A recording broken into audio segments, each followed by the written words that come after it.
Hi అండి, welcome to our channel. ముందుగా మీ అందరికీ వరలక్ష్మి వ్రతం శుభాకాంక్షలండి. ఈరోజు అయితే అమ్మవారి కోసం నేనైతే పులిహోర, బెల్లమన్నము, శనగలు అయితే చేశాను. ఇప్పుడు టైం వచ్చేసి 5 అవుతుంది కరెక్ట్.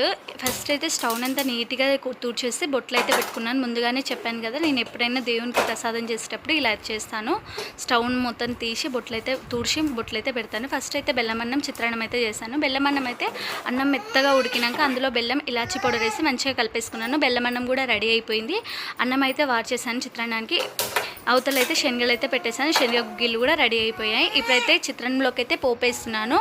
పోపు అయితే బుడ్డలు, పచ్చిమిరపకాయలు అన్నీ వేసి మంచిగా పోపు వేసి అన్నంలోకి అయితే చల్లారిన అన్నంలోకి అయితే కలిపేసుకున్నాను.